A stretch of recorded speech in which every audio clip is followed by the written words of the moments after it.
Hello and welcome to this lesson about quartiles. Quartiles are a way to break up data into different chunks, and specifically quartiles break data, set of numbers, into four equal groups.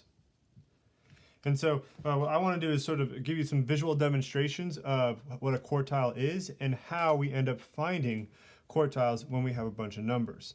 So I think a great way to find a quartile is to look at the sheet of paper and let's imagine this is our data set.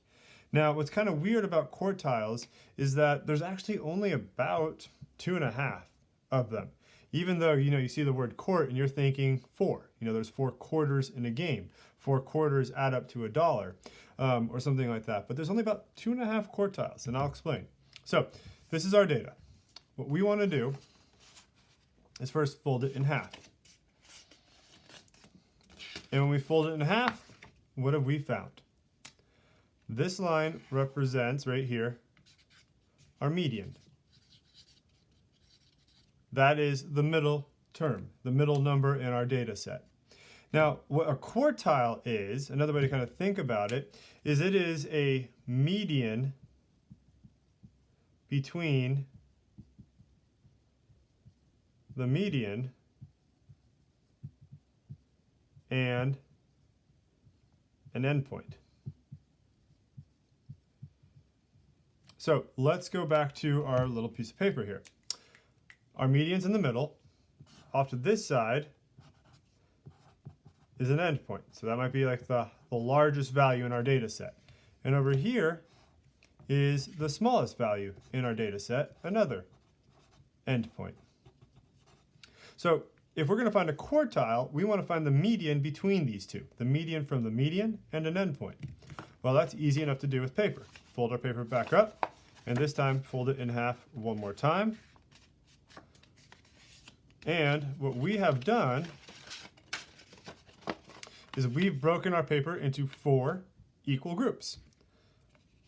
This right here would be considered a quartile. But so is this. The median is actually a quartile. Quartile. And finally, right here is another quartile. All right, now what's kind of weird though is that we don't call the median a quartile. So that's why there's only 2.5 of them. So technically they're all quartiles, but we don't really use that.